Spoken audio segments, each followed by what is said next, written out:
Hi everyone, this is Veronica. आज का topic हमारा अफ्रीका पे है कि पहली बात तो जैसे थंबनेल पे आपने देखा कि क्या एक नया ओशन बनने वाला है। तो इस पे हम डिस्कस करेंगे क्योंकि न्यूज़ में आपने देखा होगा अभी बहुत ज़्यादा डिस्कशन हो रही है कि अफ्रीका जो कॉन्टिनेंट है वो स्प्लिट हो रहा है, टूट रहा है 2 हिस्सों में। तो ये किस प्रकार से हो रहा है, कब तक होगा? क्या हमको डरने की ज़रूरत है, कुछ सोचने की ज़रूरत है? क्या चैलेंजेस हो सकते हैं नए जब ऐसा हो जाएगा? तो ये सब हम डिस्कस करेंगे। यहाँ पे आप मेरे बारे में जान सकते हैं। This is my Telegram channel. आपकी यूपीएससी प्रिपरेशन से रिलेटेड कोई भी क्वेरी हो, आप मुझसे कनेक्ट कर सकते हैं।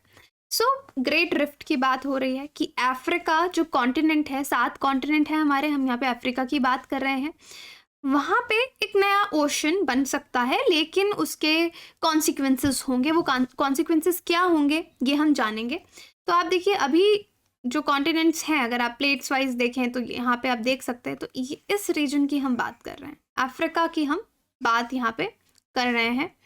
और ये जो डिवीजन है, प्लेट्स, टेक्टोनिक प्लेट्स कह लीजिए, या अफ्रीका कॉन्टिनेंट के 2 हिस्से जो हो रहे हैं वो ईस्टर्न अफ्रीका की तरफ से हो रहे हैं। सो this is the eastern Africa, यहाँ की बात की जा रही है। तो ये इस पिक्चर में, ये प्रिंट मीडिया में आप देख सकते हो, इस एरिया की बात की जा रही है कि इस एरिया में एक नई सी या एक नया ओशन आने वाले समय में इमर्ज होगा। कब तक, उसके लिए आप बने रहें तो आपको मालूम चल जाएगा वीडियो के एंड तक कि कब तक ये चीज़ हो सकती है। सो ये 2018 में भी इन पे बात हो रही थी और क्या कहा जा रहा था कि 10 मिलियन ईयर्स लगेंगे इस प्रोसेस को कंप्लीट होने में। तो एटलीस्ट हम अपनी लाइफ टाइम में ये चेंज नहीं देखेंगे। साइंटिस्ट ने क्या थियरी दी है कि जो कॉन्टिनेंट है अफ्रीका का, वो 2 हिस्सों में डिवाइड होगा। और जब डिवाइड होगा, जिस तरह से इस पिक्चर में आपने देखा, तो यहाँ पे ओशन का फॉर्मेशन या नए सी का फॉर्मेशन जो है वो हो सकता है। सो लैंड लॉक्ड कंट्रीज कौन सी होती हैं? जिन देशों के आगे पीछे लैंड ही हो, समुद्र ना हो। ठीक है, तो अगर डिवीजन होगा, तो जिस तरह से आप इस पिक्चर में देख रहे हैं, तो ये लैंड लॉक्ड कंट्रीज जो बीच में है, इनकी खुद की नई कोस्ट लाइन बन के आ जाएगी, क्योंकि then they will have exposure of the ocean. तो उनके साथ भी ओशन आ जाएगा, क्योंकि नया ओशन फॉर्म हो रहा है, नई कोस्ट लाइन बन जाएगी। तो ये स्टडी काफ़ी समय से चल रही है, इस पर काफ़ी सारे पब्लिकेशंस भी अगर आप देखेंगे वो आए हैं इस रिफ्ट के बारे में। अब देखो, ये जो रिफ्ट है, इस तरह के जो डिविजन्स हैं, usually ocean, bottom of the ocean में होता रहता है। एकदम ओशन के गहराइयों में ये चीज़ होती है, ऑलरेडी भी होती है, लेकिन लैंड पे भी होती है। सो अफ्रीका आफ्टर ऑल क्यों आने वाले समय में धीरे धीरे टूटेगा 2 हिस्सों में? इसको समझने के लिए आप एक ईस्ट अफ्रीकन रिफ्ट की हम बात करेंगे कि 2005 में एक चीज़ देखी गई थी इथोपिया के डेजर्ट में। 56 किलोमीटर्स का लॉन्ग ब्रेक आपको दिखा था ज़मीन में। उस टाइम किसी ने इसके बारे में नहीं सोचा था कि ये एक प्रोसेस है, ऑनगोइंग प्रोसेस है जो चल रही है, जो आने वाले कई वर्षों के बाद, मिलियन ईयर्स के बाद अफ्रीका को 2 कॉन्टिनेंट्स में डिवाइड करेगा। उस टाइम कहा था कि शायद सॉइल इरोजन की वजह से ये जो दरार है ज़मीन में वो आई है, तो सॉइल इरोजन पे उसका ब्लेम डाल दिया गया था। बट देन सीस्मिक डेटा आया और स्टडीज़ होने लगी, टेक्टोनिक इवेंट्स को कंपेयर करके पढ़ा जाने लगा, तो पता चला that a rift is forming. Rift एक यहाँ पे होगी, एक स्प्लिट यहाँ पे होगा। अब अफ्रीका का ये जो ईस्ट अफ्रीका का हिस्सा मैंने आपको दिखाया, हमारी अलग अलग टेक्टोनिक प्लेट्स हैं, तो ये इंटरसेक्शन पे है 3 टेक्टोनिक प्लेट्स के। ये 3 टेक्टोनिक प्लेट्स कौन सी हैं? एक है African Nubian plate, African Somali plate, और एक है अरेबियन प्लेट। ठीक है, ये 3 प्लेट्स जहाँ पे आके जुड़ती हैं, उनके इंटरसेक्शन पे ये एरिया पड़ता है। तो ये 2005, ये पुराने पिक्चर्स हैं कि इस तरह की रिफ्ट आएगी।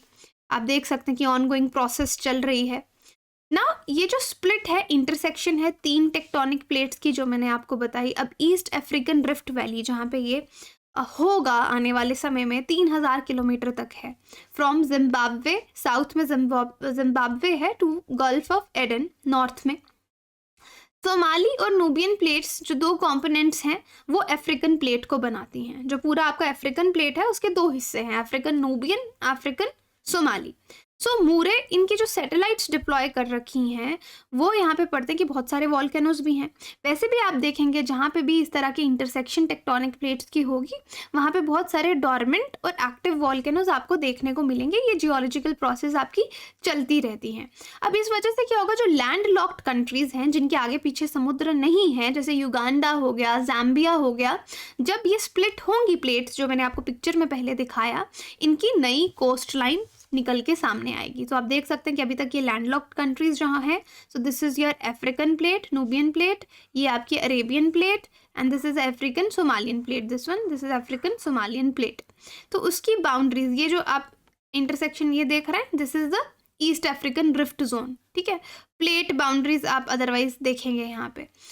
सो यहाँ पे रिफ्ट की बात हो रही है और कहते हैं कि ये जो रेड सी है, ये गल्फ ऑफ एडन है ना, ये ऑलरेडी इस रिफ्ट की कारण ही बना है। ये जो रिफ्ट कभी हुआ होगा, ये कभी एक पीस हुआ होगा लैंड का, फिर धीरे धीरे टूटा होगा, जिस वजह से रेड सी बनी, आपका गल्फ ऑफ एडन बना। अब यहाँ पे भी नया ओशन या नया सी जो है वो बनेगा। ये जो 3 प्लेन्स हैं, नूबियन, सोमालियन, अरेबियन, अब ये अलग अलग स्पीड में एक दूसरे से अलग हो रही हैं। डाइवर्जेंट बाउंड्रीज, डाइवर्जेंट मतलब जहाँ से एक दूसरे से अलग हो रही हैं, they are moving away from Africa. So कितनी स्पीड से मूव हो रही है? एन इंच पर ईयर, तो एक साल में 1 इंच ऑलमोस्ट आप समझ लीजिए। और जो 2 अफ्रीकन प्लेट्स हैं वो बहुत इससे भी स्लो मूव हो रही हैं, that is around 0.2 inches per year, ठीक है। तो ये हम अपने लाइफ टाइम पे तो नहीं देख पाएंगे। तो जब भी ये टूटने की बात हम करते हैं तो हम जियोलॉजिकल टाइम स्केल पे बात करते हैं, we are talking about millions of years, ठीक है। तो again African plate, Arabian plate, Somalian plate, this plate is the, ये जो ये है, this is the African Somalian plate, ठीक है। सो यहाँ पे अब रिफ्ट की बात, ये पूरी रिफ्ट वैली की यहाँ पे बात हो रही है। सो रिफ्टिंग क्या है? अर्थ का जो लिथोस्फेयर है, जो सरफेस है, उसमें क्रस्ट है, अपर पार्ट ऑफ मेंटल भी है। अब इन ये सब अर्थ पूरा जो लैंड वाला पीस है, इसमें बहुत सारे आपके टेक्टोनिक प्लेट्स हैं जो कि स्टेशनरी नहीं है। ऐसा नहीं है कि वो एक जगह रुके हुए हैं, दे कीप ऑन मूविंग। वो धीरे धीरे अलग अलग स्पीड पे, बहुत कम स्पीड जो मैंने आपसे डिस्कस की, उन पे वो मूव करते रहते हैं, क्योंकि टेक्टोनिक फोर्सेस प्लेट्स को मूव करवाती रहती हैं और उनमें ये पोटेंशियल होता है कि उनको रप्चर कर सकती हैं, नया रिफ्ट प्रोड्यूस कर सकती हैं, जिससे नई प्लेट की बाउंड्रीज जो हैं वो बनती हैं। तो रिफ्टिंग एक जियोलॉजिकल प्रोसेस है, अर्थ का एक प्रोसेस है, जहाँ पे एक सिंगल प्लेट अगर है वो 2 में टूट सकती है, 2 प्लेट्स आके जुड़ सकती हैं, कुछ भी हो सकता है। So this is the plate tectonics. So इस प्रोसेस से क्या होगा, जो टूटता है यूजुअली सिंगल टेक्टोनिक प्लेट अगर 2 हिस्सों में टूटती है तो आपके लो लैंड्स बनते हैं, लैंड में डिप्रेशंस बनते हैं, जिनको हम यूजुअली रिफ्ट वैलीज बोलते हैं। ऐसा बॉटम ऑफ द ओशन में होता है, लैंड पे भी होता है। सो ये जो रिफ्ट वैलीज हैं, ये अर्थ की टेक्टोनिक प्लेट्स जब मूव करती हैं, जैसे 2 चीज़ें जुड़ी हुई हैं वो अलग होंगी तो बीच में एक वैली बन जाएगी जिसको हम रिफ्ट वैली बोलते हैं। सो इससे लेक्स फॉर्मेशन भी होती है। सो ये फेनोमेना आपका पूरा होगा लास्ट 30 मिलियन ईयर्स की अगर आप बात करें तो। अरेबियन प्लेट जो ऊपर वाली प्लेट है वो धीरे धीरे अफ्रीका से दूर जाती जा रही है, तभी बीच में आप देखेंगे क्या बना है, रेड सी बना है और गल्फ ऑफ एडन बना है। तो ये मैंने आपको पिक्चर में दिखाया, क्योंकि अरेबियन प्लेट धीरे धीरे दूर जाती जा रही है। फिर सीज्मिक डेटा जो हम ऑब्टेन करते हैं वो ये बताता है कि ये टेक्टोनिक प्रोसेस से रिफ्ट फॉर्म होगी, यूजुअली ओशन के बॉटम्स में होती है टेक्टोनिक प्लेट्स। एक बहुत ही फैसिनेटिंग सा जियोलॉजिकल फिनोमेना है और डरने की बात नहीं। Again I would say it will take million of years.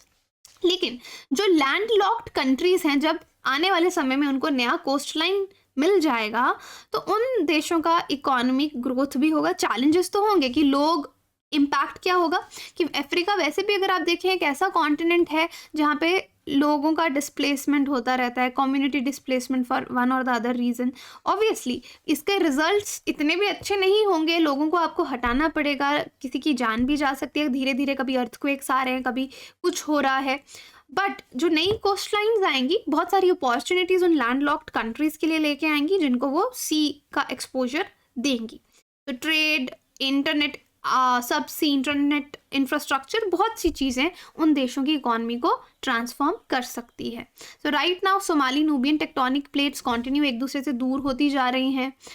So small, अब इससे क्या होगा कि जो अफ्रीकन कॉन्टिनेंट है जब ईस्टर्न साइड से 2 हिस्सों में टूटेगा तो प्रेजेंट डे जो सोमालिया है पार्ट्स ऑफ कीनिया, इथोपिया, टंजानिया एक नया ही कॉन्टिनेंट बन जाएगा, ठीक है, क्योंकि वो तो अलग हो गए, बीच में समुद्र आ गया, तो वो अलग ही कॉन्टिनेंट बन जाएगा। और ये जो नया ओशन भी बनेगा, east Africa becoming separate small continent, जिसके खुद के जोग्राफिक और इकोलॉजिकल कैरेक्टरिस्टिक्स होंगे। तो चैलेंजेस क्या हैं? जैसे मैंने बताया, चैलेंजेस यही है कि अफ्रीका, आप जानते हैं कि इतना डिस्प्लेसमेंट वहाँ पे होता है, काफ़ी ज़्यादा इफेक्ट होता है। 15 मिलियन पीपल 2015 में ही बोला कि इम्पैक्ट हुए, यूएनईपी ने बताया, जिनको डिस्प्लेस कराना पड़ा। अगर ये प्लेट्स भी स्प्लिट होती रहेंगी तो ऑब्वियसली कम्युनिटीज़ का ध्यान रखना पड़ेगा, उनको सेटलमेंट करवाना पड़ेगा, एंड ऑब्वियसली और बायोडाइवर्सिटी ऑल्सो, इन्वायरमेंटल डिग्रेडेशन भी होगा। अदरवाइज जिस हिसाब से अभी अर्बनाइजेशन हो रही है, नेचुरल रिसोर्सेज पे असर पड़ेगा, पानी की कमी हो सकती है, वेस्ट डिस्पोजल का प्रॉब्लम होगा। तो अफ्रीका में ऑलरेडी ये सब दिक्कतें हैं। सो यस, ये प्रोसेस जो होगा विद टाइम, क्योंकि लेकिन स्लो होगा, सो चैलेंजेस कैन बी मेंटेन्ड। बाकी आप अपनी तैयारी हमारे साथ आसान कर सकते हैं। आज लास्ट डेट है 20% डिस्काउंट की, तो अगर आपको कोई भी कन्फ्यूजन है आप मुझे कनेक्ट कीजिए टेलीग्राम पे, I will help you with this. बाकी आप कोई भी बैच ज्वाइन कर सकते हैं, पाथफाइंडर क्रैश कोर्स ज्वाइन कर सकते हैं, 2 महीने का है। हमारा कोड यूज़ करके, वीरो यूपीएससी कोड यूज़ करके आपको काफ़ी डिस्काउंट मिलेगा। सो सेम कोड, अभी एक बहुत बड़ा मॉक टेस्ट होने वाला है, इसको ज़रूर दे दीजिए आप 26 मार्च को, जीएस और सीसैट का all India prelims mock test है। So do prepare. Test centres Delhi, Prayagraj, Jaipur, Patna, Pune. बाकी आप ऑफलाइन भी कोचिंग ले सकते हैं, आप उसके लिए मुझे कांटेक्ट कीजिए। बाकी 0% EMI पे भी आप ले सकते हैं, जिसमें आपके पॉकेट्स पे बर्डन नहीं पड़ेगा। Thank you so much.